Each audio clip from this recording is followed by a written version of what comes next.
BFM Business et Tech Co présente De quoi je me mêle, François Sorel. Et un grand bonjour à toutes et à tous. Toujours un vrai plaisir que de vous retrouver, de passer cette petite heure en votre compagnie le week-end, à la fois sur BFM Business, vous le savez, à la radio, à la télé, et puis sur la chaîne Tech Co et sur YouTube aussi, et le podcast audio, parce que je sais que vous êtes très nombreux à nous écouter. De quoi je me mêle, votre rendez-vous dédié à la tech avec au sommaire pour ceux de quoi je me mêle. Tout à l'heure, Lionel Paris, vous le savez, notre monsieur bidouilleur de la tech et des réseaux sera là. Et c'est pas péjoratif ce que je dis, parce qu'il est vraiment hyper talentueux.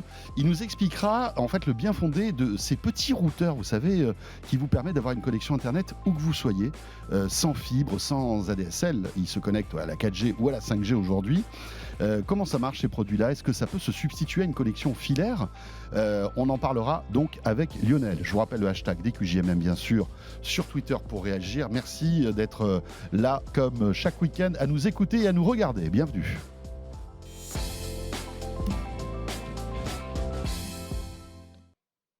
Et merci aussi à Anthony Morel d'être là chaque semaine. Salut Anthony. Salut François, salut à tous. Toujours un plaisir que de te retrouver, d'échanger avec toi sur tous ces sujets tech. Plaisir partagé, évidemment. Anthony, sincèrement, que vous retrouvez tous les matins dans Good Morning Business, mais aussi sur RMC, entre midi et deux avec Estelle Denis.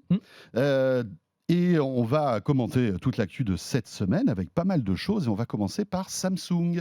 Samsung qui, alors si vous suivez un petit peu nos médias, vous le savez puisqu'on en a beaucoup parlé, a déroulé en quelque sorte son Galaxy Impact. C'était mercredi soir aux alentours de 19h.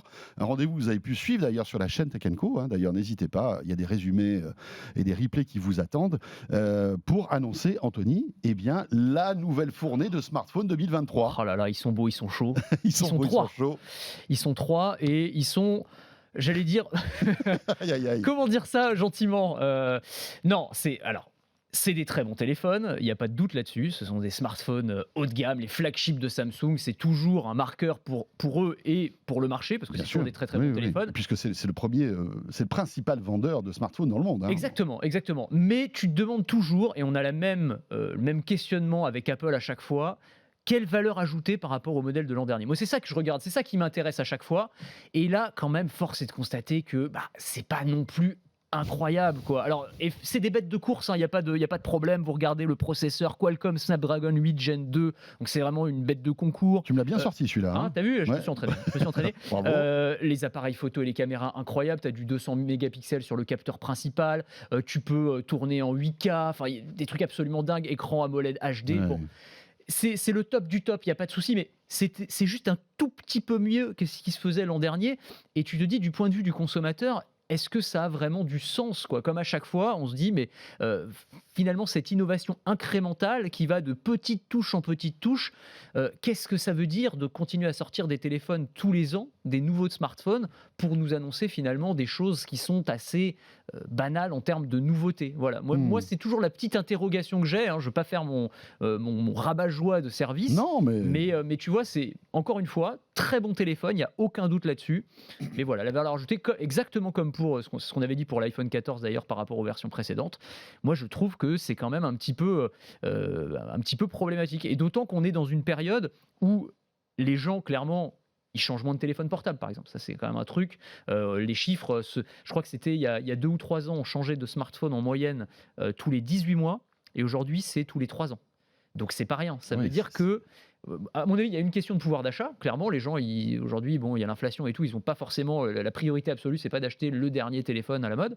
Mais je pense qu'il y a aussi ce truc de valeur perçue par le consommateur. Est-ce que ça vaut le coup de changer de téléphone, alors que celui que j'ai acheté il y a 2 ou 3 ans, il a déjà un super appareil photo? Je reprends cet exemple-là parce que l'appareil photo, ça fait quand même partie des éléments les plus vendeurs du téléphone. Il n'y a pas que ça, évidemment.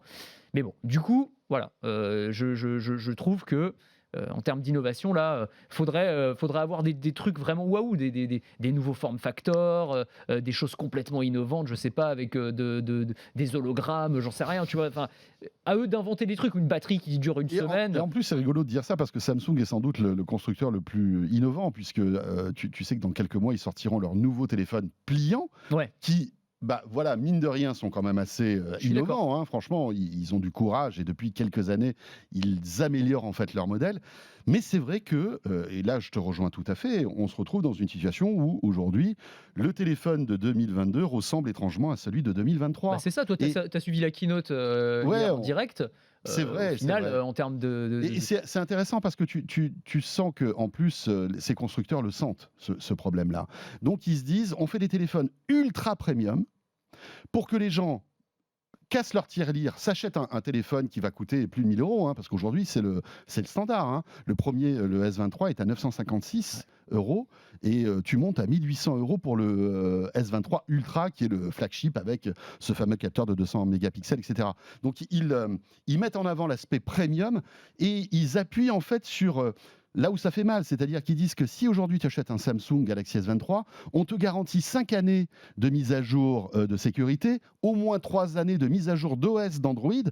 Donc en plus, ils accompagnent ce message-là. Exactement. Ils disent, voilà, vous achetez aujourd'hui un S23, vous allez pouvoir le garder 5 ans. C'est ça. Mais donc du coup, il y a une forme de contradiction avec le Une fait forme de contradiction. Et c'est pareil, tu vois, ils ont tout un discours sur environnemental, avec je sais plus combien de composants recyclés, embarqués. Tu vois, Apple a un peu ce discours-là aussi.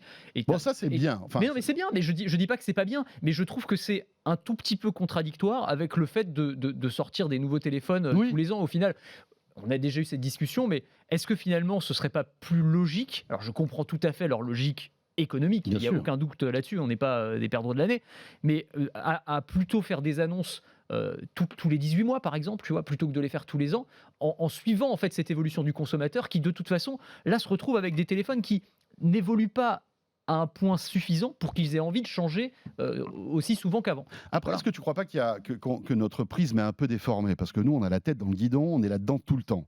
Et c'est vrai que comme on suit les évolutions technologiques, on est les premiers à se rendre compte qu'il n'y a pas grand-chose de différent entre le S22 et le S23. Mais finalement, pour l'immense majorité des consommateurs, tu vois, peut-être que finalement, voilà, ils vont prendre le dernier Samsung, tu vois. Ah, le dernier, c'est le S23. Ah, c'est le top. Voilà, je vais prendre celui-là. Tu vois ce que je veux dire? Je vois ce que tu veux dire, mais je pense à 2 nuances près quand même. C'est que, il y a une problématique de pouvoir d'achat qui fait que les gens, maintenant, ils font quand même super gaffe. Donc, tu dis, je vais prendre le dernier Samsung, mais enfin, s'il me coûte 1 200 €, je vais peut-être quand même regarder si je peux pas en avoir un modèle qui est peut-être un petit peu en dessous, mais qui va me coûter moins cher. C'est sûr. Et en fait, quand tu fais vraiment 5 minutes de recherche sur Internet, tu te rends compte que, ok, tu auras un appareil photo qui sera pas 200 mégapixels, mais qui sera, je sais plus combien il était l'autre, mais 150 ou 180. C'est peut-être pas très grave non plus, tu vois. Pour mes photos de vacances, tu vois, pour photographier ma belle-mère à Noël, ça le fait quand même, tu vois, globalement. Salut à ma belle-mère. Et pour effacer la photo après, en plus. Non. Ah, vraiment, alors là, non. J'adore. En plus, j'adore ma belle-mère. Écoute, moi aussi. Bon. Non, mais tu vois, en tout cas, je pense que là, il y a une vraie réflexion à avoir. Et c'est intéressant aussi de voir que, on en parlera aussi tout à l'heure avec l'E3, mais les marques, maintenant, événementialisent leur événement. Tu vois, parce que avant Samsung, je sais pas si tu te souviens, mais les Galaxy, ils étaient présentés lors du Mobile World Congress à chaque fois. Oui. Et je pense que maintenant, ils sont obligés de faire leur propre événement pour pas être noyés dans la masse. Mais bien sûr. Parce qu'un téléphone comme ceux qui ont été présentés là au Mobile World Congress, finalement, ça aurait été une annonce parmi 1000 autres, parce qu'encore une fois, il n'y a rien d'incroyablement innovant. Voilà, pour terminer avec ce sujet, on voit aussi que Samsung copie un petit peu les codes d'Apple, puisqu'ils ont fait appel à un grand réalisateur de films qui est Ridley Scott, qui a tourné je crois, un film avec un Galaxy S23 Ultra. Il expliquait que c'était le top du top. Bon, après, la véracité de ça, je pense que ça a dû lui payer ses impôts, cette histoire-là. C'est déjà pas mal. Ce qui est déjà pas mal. Mais c'est vrai que comme Apple le fait, avec d'autres réalisateurs qui tournent ou des mini-clips, etc., avec des iPhones, bon, je sais pas si c'est une bonne ou une mauvaise idée, ce truc-là. Je sais pas si les gens sont dupes ou pas. En fait, le truc, c'est que tu te dis, pour les professionnels, effectivement, ça devient des outils absolument incroyables. Mais est-ce que toi, en tant que particulier... Oui, t'es pas Ridley Scott. T'es pas Ridley Scott. Moi, j'ai pas tourné Alien récemment. Moi non plus. Je suis un grand fan pourtant. Ou Gladiator. Ou Gladiator non plus. Non, mais tu vois, on est arrivé à un tel niveau de perfectionnement technologique sur tout ce qui est photo, qualité d'écran, etc. Il faut évidemment que ça continue à évoluer, mais maintenant... Attendons la prochaine rupture technologique, tu vois, on n'est pas à 3 mégapixels près. Et on l'attend, cette rupture technologique. Encore un mot sur Samsung. Parallèlement à ces smartphones, ils ont aussi présenté de nouveaux PC, parce que ça aussi c'est intéressant. Samsung, il y a quelques années, sortait des PC en France, des PC portables, a arrêté cette gamme de produits avant le Covid. Le Covid est arrivé, le marché du PC a explosé.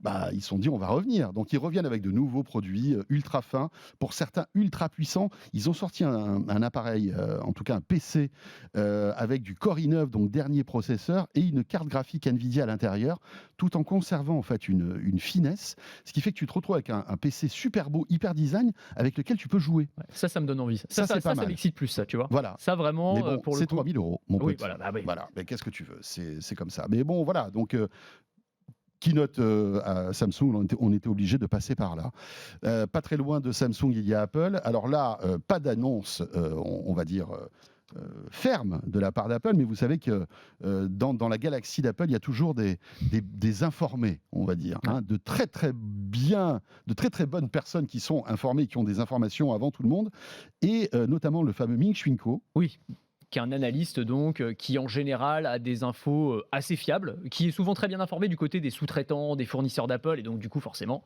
les informations remontent, et qui nous parle, alors c'est, je veux dire, presque une arlésienne aussi chez Apple, hein, mais du fameux iPad pliable dont on nous parle depuis un certain temps, mais alors là il est incroyablement affirmatif, Ming Chi Kuo, ce qui n'est pas forcément Ouais. fréquent. Là, il dit I am positive, donc je suis certain qu'un iPad pliable sortira en 2024. Donc 2024, c'est vraiment demain, Ouais. alors que les précédentes rumeurs donnaient plutôt la sortie potentielle de cet appareil plus tard dans la décennie. Donc là, on nous dit quand même, ça veut dire que le produit est vraiment bien avancé, bien en phase de développement. On n'a pas beaucoup plus d'informations sur ce à quoi il ressemblera, donc iPad pliable, avec, si ce n'est qu'il aura un pied ou une béquille en fibre de carbone, donc ça, pourquoi pas. Donc quel form factor il prendra? Est-ce que ils vont s'inspirer de ce que fait par exemple Asus avec le Zenfold? Tu sais, on l'avait testé là, qui est assez dingue, ouais. qui est donc en gros, tu as un format tablette, mais c'est une très grande tablette. Tu peux la plier en deux et tu as une plus petite tablette ou un ordinateur portable. Tu as un clavier magnétique que tu peux mettre dessus, Oui. hop, ça se transforme en ordinateur portable. Et sinon, tu peux enlever le clavier magnétique, le mettre sur la table devant toi, déplier la tablette en grand, mettre sa petite béquille et tu te retrouves avec un format PC de bureau. Voilà, et là tu peux ou bosser Ouais. avec un clavier, ou alors même regarder un film, etc. Et c'est vraiment, c'est très très cool. Alors Ouais, c'est c'est cool. 4 000 € hein, pour l'instant, Ouais, c'est ça. le Asus. Mais c'est intéressant, je trouve, parce que enfin, Apple, on sait bien, ça fait partie de leur stratégie, c'est qu'en général, ils observent le marché, ils voient ce qui a du potentiel. Ils améliorent un petit peu C'est ça. l'existant. Exactement, ils perfectionnent et ils sortent un produit qui est vraiment génial, qu'on a envie d'utiliser. C'est vrai que le Asus, il n'est pas parfait. Non. Il y avait des petites en termes de confection et tout. Ouais, C'est et pas, puis il est pas forcément l'OS vrai. c'est Windows, donc voilà, c'est différent. C'est un peu épais quand même. Hein. Ouais, absolument. Voilà, c'est un appareil impressionnant, c'est vrai, mais qui n'est pas parfait.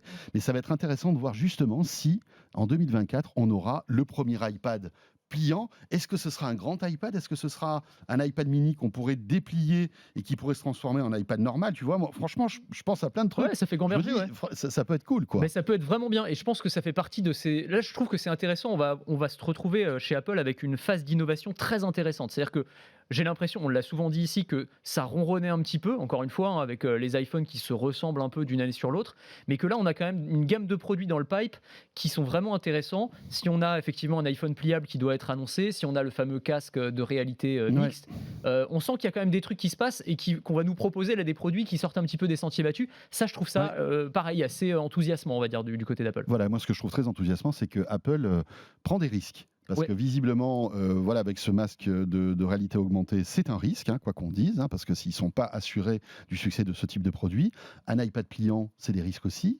Voilà, donc c'est clair. Parce que pour l'instant, le marché du pliant, il est quand même très très restreint. Hein. Il est très restreint, même si Samsung se targue d'avoir des chiffres de vente de ses smartphones pliants en nette progression. Alors évidemment, ils sont partis de zéro, mais ça commence vraiment à décoller. Et on attend évidemment des concurrents Oppo, normalement, qui devraient annoncer très vite un smartphone pliant. C'est aussi parce qu'ils sont de plus en plus performants, c'est-à-dire ils sont de plus en plus solides. Tu vois, par rapport tu te souviens, les premières versions qui étaient catastrophiques. Mais enfin, catastrophiques, mais là aussi, tu vois, je les salue pour avoir pris le risque, parce qu'ils ont sorti ces produits, c'était les premiers. Ils se sont fait un peu critiquer et tout, mais après, ils ont affiné, et finalement, on a des produits qui sont tout à fait aujourd'hui... c'est rigolo, parce que Samsung, en fait, attaque à la hache la jungle, et puis Apple suit derrière. C'est exactement ça. Dans le chemin, dans le sentier qui est tout nickel, en fait. C'est exactement terrible, hein, quand même. Et il ajoute sa patte, parce que c'est vrai qu'ils savent faire, tu vois, quand il s'agit tu sais, je pense que c'est beaucoup plus fin que ça, parce que cet iPad qui sortira peut-être un jour pliant, l'écran qui fabriquera l'écran, à ton avis? Probablement Samsung. Et ben voilà. Tu vois, donc finalement, est-ce que c'est pas aussi une stratégie de la part de Samsung de se dire, écoutez, voilà, évidemment, on va montrer ce qu'on sait faire avec nos propres produits, mais en même temps, on envoie un message clair à de grands constructeurs d'électronique qui sont nos concurrents, mais qui sont aussi nos clients. Parce que Samsung Electronics, ils vendent des capteurs photo, de la mémoire, enfin plein de choses à Apple et aux autres, en fait. C'est une bonne, ça peut être intéressant aussi. J'avais pas vu le truc comme ça, mais effectivement, il ne faut jamais oublier cette interdépendance. Et je pense que cette branche-là de Samsung gagne beaucoup plus d'argent que la branche des smartphones. Samsung Display, c'est monstrueux. On reste du côté de chez Apple avec une fonctionnalité qui avait été annoncée avec l'iPhone 14, c'est cette fonctionnalité de sécurité. Ouais, de détection d'accident, qui est très utile parce qu'elle peut potentiellement sauver des vies, mais qui visiblement est un peu trop sensible. Donc il y a des capteurs à l'intérieur du smartphone, c'est ça. Avec des algos. Avec des algos. On va aussi utiliser le son d'ambiance pour essayer de détecter en fait ce qui se passe et donc de comprendre qu'il y a eu un crash, qu'il y a eu une collision latérale, frontale, qu'il y a eu un tonneau. Bon, et à ce moment-là, ce qui se passe, c'est que vous recevez une alerte sur le téléphone, donc sur l'écran se met à sonner, le téléphone se met à sonner et on vous demande est-ce que vous avez eu un accident. Si c'est une fausse alerte et qu'on n'a pas eu d'accident, on a 20 secondes pour dire j'ai pas eu d'accident. Et si on fait rien, on estime que vous avez eu un accident parce et on que appelle vous ne pouvez pas répondre. Parce que vous pouvez pas répondre. Et on appelle les secours. Le problème, c'est qu'il y a certaines circonstances où il n'y a pas d'accident. Où il n'y a pas d'accident, mais le téléphone croit qu'il y a un accident. Et où on a les mains prises et où on n'entend pas son téléphone. Donc typiquement, on avait parlé des parcs d'attractions aux États-Unis où il y avait eu quelques problèmes. Donc où les mecs étaient dans les montagnes russes en train de hurler. Donc ils n'entendaient pas leur téléphone parce que évidemment le téléphone il comprend qu'il y a des freinages brusques, des accélérations brusques. Donc il croit qu'il y a un accident. En fait, pas du tout. Résultat, on appelait le 911 et les secours se pointaient alors qu'il n'y avait pas de problème. Ce qui est quand même c'est un peu embêtant parce qu'évidemment ça fait perdre du temps évidemment, et puis d'un coup les iPhone 14 ça se vend comme des petits pains, donc statistiquement exactement. Tu te retrouves avec des personnes qui prennent le grand 8 avec un iPhone et à chaque fois ça appelle 911. Alors ils avaient fait une mise à jour logicielle et là nouveau problème cette fois-ci au Japon sur les pistes de ski où visiblement même chose, les mecs sont en train de dévaler en ski ou en snowboard, donc le téléphone voit des accélérations et des freinages, croit qu'il y a un accident, en fait pas du tout, et donc il y a eu plein de faux appels. C'est rigolo, pourquoi le Japon? Parce qu'en fait il y a des gens qui skient dans le monde entier, non? C'est une bonne question, je sais pas, mais c'est pareil, tu vois aux États-Unis, c'était les Japonais vont encore plus vite. Écoute, je sais pas, ou alors peut-être que c'est lié à la configuration de certaines pistes en particulier, je sais pas, là pour le coup j'extrapole un petit peu, parce que c'est pareil sur les parcs d'attractions, c'était dans un parc d'attractions en particulier, donc il y avait peut-être un manège qui faisait une accélération spéciale. Il y avait peut-être un manège qui était peut-être plus puissant qu'un autre et qui faisait déclencher ce système. Et donc du coup c'est quand même un peu embêtant, donc Apple va probablement faire une mise à jour logicielle pour affiner un petit peu tout ça. Ce qui est intéressant, c'est que les services de secours japonais qui ont été interrogés là-dessus, parce qu'ils disent que, je crois que c'est dans, je sais plus dans quelle région, mais où tu as 40% des appels d'urgence depuis le début de l'année là qui sont passés et qui sont des faux appels en fait à cause de ce truc là. Donc tu dis c'est quand même pas négligeable. Et ils disent pour autant ne désactivez pas cette application d'appel d'urgence, de détection des accidents, parce qu'elle est très utile en fait, parce qu'il y a des vrais accidents. Parce que ça sauve des vies. Exactement, parce que ça sauve des vies. Donc le calcul coût-bénéfice, finalement, est quand même plutôt en faveur de ces fonctionnalités qui font partie des trucs les plus intéressants des derniers iPhones, très clairement. Ouais, c'est clair. Hein. Et tu vois, pour revenir à Samsung n'a pas communiqué sur cette fonctionnalité avec les nouveaux Galaxy S23. C'est vrai. C'est étonnant. Alors on aurait pu imaginer qu'ils copient, on va dire, à la louche quand même ce que propose Apple. Ni même sur les appels d'urgence d'ailleurs, parce que tu avais détection d'accident et tu avais le truc SOS pour appeler, tu sais, avec les satellites, etc. Ça, il n'y a pas eu ça non plus, je crois. Non, il n'y a pas eu ça. Alors j'avais posé la question au patron France de Qualcomm il y a quelques semaines de cela, parce qu'il était venu dans Tech & Co. Il m'expliquait que c'était sans doute la puce de l'année prochaine qui sera compatible avec une autre constellation de satellites qui cette fois-ci sera les satellites Iridium. D'accord. Donc ça arrive, mais peut-être pas avec la puce qui est sortie là. Donc Apple a quand même de l'avance. Ça contredit ce qu'on disait à l'instant. Tu vois, Apple qui copie, non, Apple aussi innove et est copié par les autres. Ça va dans les deux sens. Voilà pour Apple, et on va quand même ouvrir notre parenthèse ChatGPT comme chaque semaine dans De quoi je me mêle, parce que c'est un sujet évidemment qui est inépuisable. Ah mais c'est clair. Inépuisable. La question qu'on se pose aux États-Unis, c'est, on va dire, les tendances politiques de ChatGPT. Ouais. Moi, ça me passionne ce sujet. Mais ChatGPT, tu vois, pour moi, c'est comme un oignon. Chaque semaine, tu as une couche que tu découvres et ça te pose des nouvelles questions qui sont vraiment absolument fascinantes à chaque fois. Et c'est vrai qu'il y a cette question de l'orientation politique qui a été soulevée par les républicains, les conservateurs américains, qui, en gros, taxe ChatGPT de wokisme, quoi. En gros, ChatGPT, c'est un truc de gauchiste, fait par des gauchistes pour des gauchistes, avec une idéologie de gauche. Je résume à gros traits, hein, si tu veux. Mais c'est vrai que les expérimentations qui sont menées, parce qu'il y a aussi des chercheurs qui commencent à se pencher sur ce sujet-là, montrent que dans ses réponses, dans la façon qu'elle a d'aborder les sujets qu'on lui pose, eh bien, c'est vrai que sur les questions de droits des minorités, des questions sociétales, des questions environnementales, elle va globalement avoir l'avis, alors je disais ça, c'était dans un article du Point qui parlait de ça et qui citait un chercheur, l'avis, l'opinion d'un Californien mainstream libéral. Et c'est vraiment ça, en fait. C'est très bien décrit. C'est vraiment un mec de la Silicon Valley plutôt progressiste. Pourquoi ? Parce que la data que malaxe, en fait, ChatGPT, est issue, en fait, j'allais dire, des cerveaux de ces gens-là ? Bah, c'est toute la question, en fait. Est-ce que c'est parce qu'elle a été nourrie de data qui, elle-même, était, on va dire, dans cette idéologie-là, ou est-ce que derrière, ce qui est probable à mon sens, il y a eu quand même des humains qui ont manier des curseurs pour qu'elle aille dans un sens plutôt que dans un autre. Et je vais expliquer pourquoi, à mon avis, dans quelques secondes, mais juste pour donner quelques exemples concrets, qu'on ne parle pas complètement en mode éthéré. Mais j'ai fait quelques petites expérimentations, puis j'ai vu plein d'Américains qui le faisaient aussi sur Twitter. Je lui ai demandé, écris-moi un poème qui vante les mérites de Donald Trump. Refus d'obstacle. Elle me dit non, je ne peux pas être partisane parce que je suis une intelligence artificielle. Ou alors des fois, elle te répond autre chose, elle te dit non parce que ça va promouvoir un discours haineux. Bon voilà, elle te dit ça. Et tu lui demandes après, écris-moi un poème qui vante les mérites de Joe Biden. Ah là, par contre, tu as le poème sur Joe Biden sans aucun problème. Donc tu te dis, c'est bizarre quoi. Pourquoi l'un et pas l'autre ? Alors. Je ne prends pas mon expérience empirique pour une vérité absolue, parce que j'ai posté ça sur Twitter, il y a des gens qui m'ont dit « Ah bah non, moi ça a fonctionné, j'ai demandé et j'ai eu mon poème sur Donald Trump. » Alors je lui ai posé 20 fois la question avec des formulations différentes. Moi j'ai eu mon poème sur Donald Trump. C'est clair. Il y a des gens qui m'ont posé, j'ai des poèmes sur Donald Trump maintenant, c'est très bien. Mais je lui ai posé 20 fois la question avec des formulations différentes et j'ai réussi à une fois... je sais pas, par lassitude, à la fin, l'IA m'a donné quand même. Ok, alors tu veux ton poème ? Vas-y. Prends-le ton poème. Mais sinon, globalement, je pense quand même qu'il y a un verrou ou un système. Il est beaucoup plus facile, c'est vrai, d'avoir. Et il y avait d'autres exemples comme ça. Il y a des mecs. Mais est-ce que c'est pas aussi parce que le web ambiant, avec tout ce qui s'est passé, toute l'actualité de Donald Trump, qui, rappelons-le, parce que ChatGPT s'arrête à fin 2021, je crois. Oui, en tout cas, toute la data. Absolument. C'était une période très compliquée pour Trump. Ouais. Alors, voilà. C'est vrai, t'as raison. Est-ce qu'on ne peut pas se dire que finalement, la photographie de l'opinion du web à ce moment-là était, on va dire, contre Trump parce qu'il y avait toute cette actualité, etc., etc.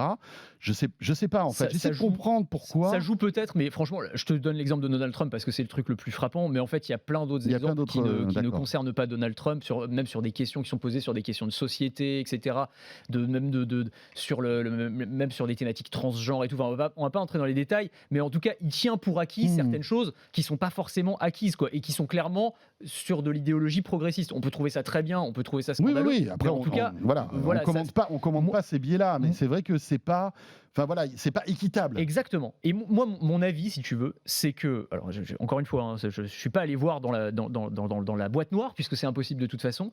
Moi, je pense que les créateurs de ces intelligences artificielles sont tellement flippés par les dérives qu'il y a eu auparavant. Tu te souviens de l'expérience, on en avait parlé de Tai, cette l'IA de Microsoft, bien sûr, qui était devenue au contact des internautes. Oui, un nazi ou je sais pas quoi, il y avait eu des histoires incroyables. Nazi, complotiste, en l'espace de quelques minutes. Et ça avait été pas mal commenté et tout ça. Et donc, à mon avis, ils sont tellement flippés de ça que maintenant, ils mettent des curseurs, si tu veux, ou des verrous, quitte à aller vers plus de politiquement correct, de ce que on pourrait appeler de la bien-pensance peace and love, en fait, que dans l'autre direction. Pour éviter, si tu veux, que derrière on puisse leur tomber dessus, etc. Moi, je pense qu'il y a aussi un peu de ça. Et puis, derrière, tu as aussi le fait que les créateurs de ces IA, c'est globalement, effectivement, des progressistes de la Silicon Valley. Qui ont des convictions et qui, peut-être même sans s'en rendre compte, influent, en fait, les algorithmes. Moi, je les accuse de rien du tout. Non. Je pense que c'est des biais. On a tous des biais en tant qu'humains. Et les biais qu'on intègre au début, on les retrouve évidemment à la fin. Garbage in, garbage out, comme disent les informaticiens. Mais je pense que ça va poser une vraie question démocratique. C'est-à-dire que, contrairement à Wikipédia, par exemple, Wikipédia, tu as quand même un système de, les Américains disent checks and balances, c'est-à-dire de contrôle permanent grâce à des modérateurs. Voilà. Donc ça évite qu'il y ait un excès dans un sens ou dans l'autre. Une IA, c'est une boîte noire. dans laquelle finalement personne ne peut aller voir, quoi. On ne sait pas de quelles données elles sont nourries, on ne sait pas dans quelle mesure des petites mains humaines ont poussé des boutons. Et bah voilà, c'est comme si on part du principe que ChatGPT et ce genre d'intelligence artificielle vont avoir de plus en plus d'importance dans nos vies. Moi, c'est ma conviction qu'on va les voir s'installer dans les moteurs de recherche, dans nos boîtes mail, etc. Bah, elles vont aussi façonner la façon dont on voit, enfin leurs réponses vont façonner notre façon de voir le monde. Et donc c'est important quand même qu'on sache d'où elles parlent et comment elles se positionnent. Après, il y a évidemment des dérives rigolotes de ChatGPT, qui est franco-française. C'est ChatCGT. Ah, j'adore. Je sais pas si tu l'as testé. Mais oui, j'ai testé. C'est extraordinaire. Donc ChatCGT, évidemment. Déjà, le nom est très drôle. Le nom est très drôle. Et donc, en fait, c'est sur les mêmes briques que ChatGPT. Alors, c'est beaucoup moins puissant, évidemment. Mais en gros, toutes les questions que tu lui poses, elle va te répondre avec un prisme autour de la lutte des classes, etc. Un peu à la Krasuki, quoi. Exactement. Et c'est vraiment ça. Et c'est hyper drôle, bon, surtout dans le contexte actuel, évidemment. C'est évidemment. Alors, c'est parodique. Ça a été créé en fait par un internaute qui s'appelle Vincent Flibustier, qui est assez actif sur Twitter, qui est un gars, c'est le créateur de nordpresse.be, qui est l'équivalent belge du Gorafi. Très drôle aussi. Et c'est vrai que les réponses sont absolument sont hilarantes. Donc voilà, allez tester. Voilà, ChatCGT, ça vaut vraiment le coup d'œil. Et je trouve que ça montre par l'absurde, là encore, que en poussant certains curseurs, on peut en fait faire dire à une intelligence artificielle à peu près ce qu'on veut, quoi. Ouais, c'est clair. Voilà, tiens, ce week-end, pour vous amuser, ça peut être drôle. Carrément. Dans l'actualité aussi, c'est le jeu vidéo. Alors, c'est un sujet que tu aimes beaucoup. Ouais. Voilà, t'es un gros gamer, on va dire, enfin quand tu as le temps, parce que c'est ça où quand j'étais petit, je rêvais d'être critique de jeux vidéo, d'écrire dans les magazines de jeux vidéo, et je me disais comme ça j'aurais tous les jeux. C'est dommage parce que t'es pas passé loin finalement. C'était pas loin. Mais tu sais, mais j'avais ce truc où je me disais j'aurais tous les jeux, puis je pourrais jouer à tous les jeux et tout ça. Et en fait maintenant, c'est vrai qu'on a la possibilité d'avoir tous les jeux, mais c'est juste t'as plus le temps de jouer. Bien sûr, c'est très frustrant parce que on vit à peu près la même vie finalement. Et c'est vrai que le week-end, en plus maintenant, il faut aussi prioriser en fait ta vie, quoi. Donc tu peux pas rester sur ton canapé pendant 2 jours à jouer. Tu as une vie sociale aussi, et c'est vrai qu'on se retrouve avec plein de choses qui nous donnent envie et dont on n'a pas le temps. On n'a pas, ou alors on y goûte, mais on aimerait y passer plus de temps. Quoi, c'est ça. Et le jeu vidéo, c'est très chronophage. Bien sûr. C'est ça le souci. Tout ça pour vous dire que l'E3, ce grand salon dédié aux jeux vidéo qui a lieu en général en juin, semble menacé. Et c'est pas de la rigolade, ça, Anthony. Non, parce que les 3 plus gros, enfin les mastodontes du secteur, les 3 consoliers, Nintendo, Sony, Microsoft, apparemment vont déserter l'E3, qui était déjà bien mal en point. Il y a eu le Covid, ça a quand même mis un énorme coup, évidemment, à ce salon, qui est un salon mythique. T'as eu l'occasion d'y aller, toi? Oui, j'y suis allé une fois. C'est vrai que c'est un truc à dingue. Los Angeles, donc. Ouais. Et c'est vrai que c'est une expérience. Et toi, tu l'as déjà fait ou pas? Écoute, j'ai jamais fait, moi. Et je me disais, j'aurais bien aimé le faire cette année ou l'année prochaine. Et moi, je me souviens, mais je l'ai fait il y a une dizaine d'années, donc ça remonte. Et je me souviens, il y avait une ambiance de dingue, il y avait des fêtes partout, des stands immenses, plein de gens déguisés dans tous les sens, etc. C'était très cool. Tu prends la Paris Games Week, tu multiplies par 15 ou 30. Tu multiplies par l'échelle américaine, en fait. C'est ça. Et tu te retrouves avec un truc qui est absolument dingue. Et puis tu étais chez Microsoft, tu étais chez Sony, enfin voilà. C'est ça. Ils mettaient des moyens incroyables. Ouais, et puis c'était aussi un événement, je trouve, qui donnait le là sur sur les tendances en matière de jeux vidéo. C'était là où les gros fabricants faisaient toutes leurs annonces ou une grosse partie de leurs annonces pour l'année. Et là, pour la première fois, là en tout cas, ils vont pas y aller. Alors, ils vont avoir, Microsoft par exemple, un showcase qui correspondra plus ou moins au timing de l'E3, mais ils seront pas présents physiquement sur le salon. Nintendo non plus, Sony non plus. Alors visiblement, il y a des problèmes avec l'organisation qui est pas totalement au point. Et puis, moi, c'est ce que je trouve plus intéressant. On en parlait un petit peu avec Samsung, mais je pense que ces grandes marques là, de plus en plus, maintenant, elles veulent avoir leur propre événement. Sony a son showcase, Nintendo a son Nintendo Direct. Xbox fait son truc aussi de son côté, parce que comme ça ils sont sûrs que personne ne leur vole la vedette, que quand ils font des grosses annonces jeux vidéo, toute leur communauté sont là. Exactement. Mais c'est un peu dommage pour ces grands salons qui pour moi étaient quand même des rendez-vous hyper intéressants en fait, quoi. Mais c'est une vraie tendance, c'est-à-dire que de plus en plus, là encore, Apple avait compris tout avant tout le monde, parce qu'eux ils sont sortis des salons il y a très très longtemps pour faire leurs propres événements. Ils ont dit le CES de Las Vegas, attendez, c'est pas pour nous, on va faire nos trucs. Et ce sera très bien, Après, il y a le contexte économique hein, qui n'est pas forcément favorable. Hein. bien sûr. Bon, voilà, on voit que c'est compliqué, que Ubisoft, par exemple, n'est pas au meilleur de sa forme. Ubisoft qui, chaque année, était à l'E3, hein, C'est quand vrai, même. c'est vrai. Tu te rends Bon, là, compte je pense aussi, qu'ils vont y aller quand même, Ubisoft. Moi, je mais, pense, ouais, j'espère. ouais. Microsoft qui est, bon, on va dire, pieds et poings liés avec le rachat Mm. d'Activision. On ne sait pas si ça va se faire, C'est etc. vrai, c'est Tu vois, vrai. il y a plein de choses. Et puis, il y a aussi le modèle économique du jeu vidéo qui change. Aujourd'hui, on va de plus en plus vers un mode à la Netflix, Ouais, finalement. bien sûr. Et tu te dis, bon, voilà. Enfin, je Mais pense justement, je trouve on que est dans une période de transition Mm. où les salons sont peut-être pas forcément la priorité de toutes ces grandes marques. Ouais, c'est vrai, mais en même temps, tu peux te dire que les salons, c'est aussi un bon moyen de faire des démonstrations, de montrer ces nouveaux modèles, Ouais, tu ouais. vois, de mettre en avant des innovations que tu as envie de mettre en avant. Enfin, Microsoft, typiquement, alors c'est vrai qu'ils peuvent pas trop communiquer du coup sur Activision Blizzard, parce que c'est pas fait en définitive, mais ils auraient pu avoir un énorme. T'imagines le stand Microsoft Activision Blizzard, ça aurait pu être un truc de malade, ça aurait pu être Incroyable. vraiment l'événement de lancement finalement Mhm. de la nouvelle marque. Bon, mais c'est vrai qu'ils sont un peu empêtrés dans cette histoire. Bon, et s'ils ont 70 milliards à mettre dans une acquisition, je pense qu'ils peuvent me mettre 100 000 $ dans un stand. Hein. Je pense qu'ils sont pas à ça près. Hein, mais...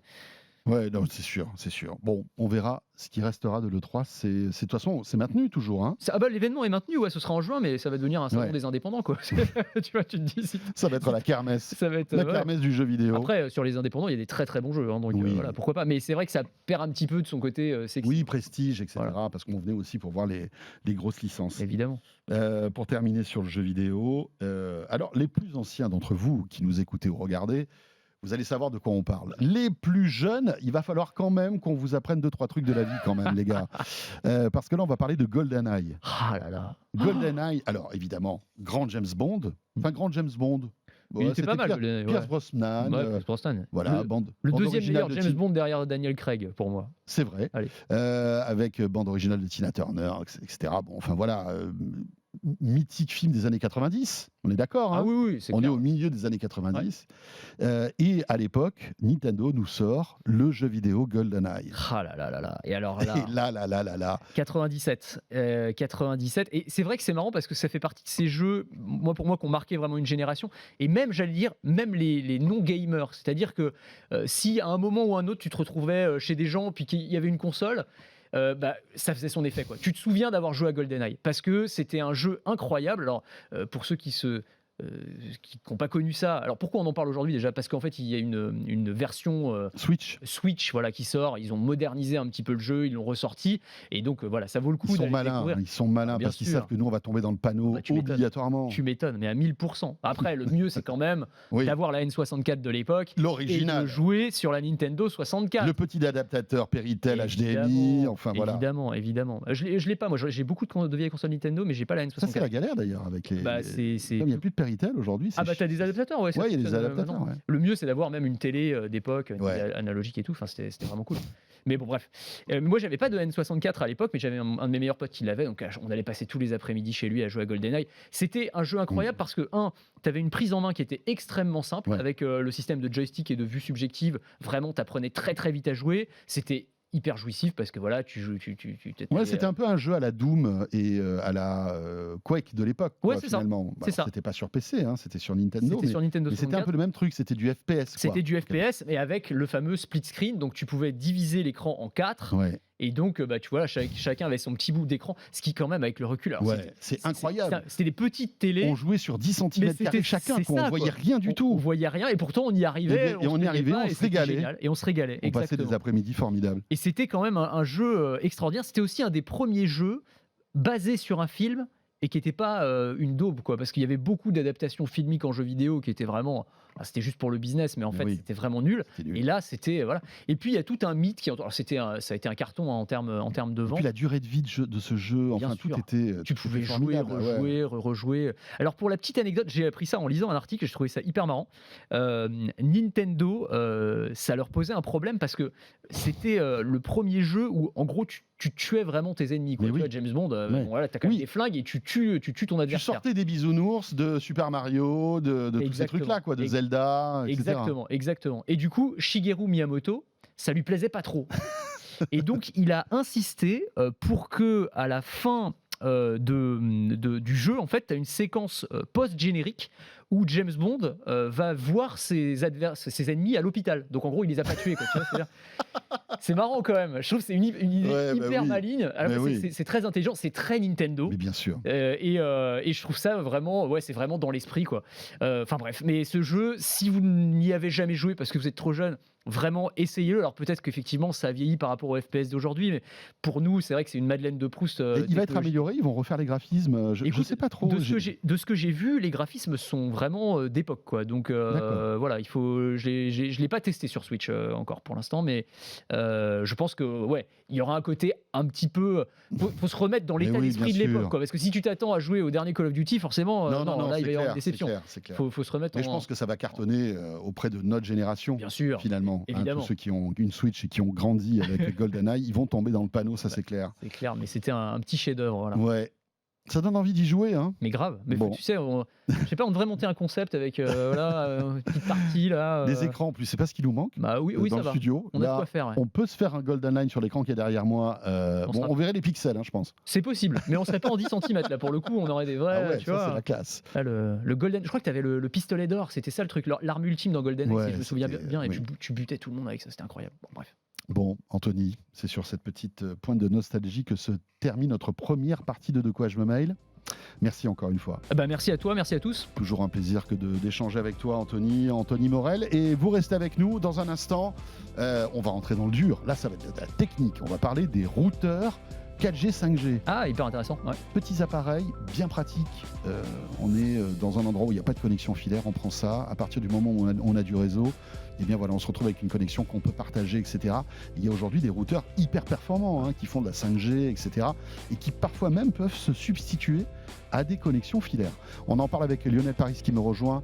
De quoi je me mail. La deuxième partie, tout de suite, vous restez là, bien sûr. De quoi je me mêle sur BFM Business et Tech & Co.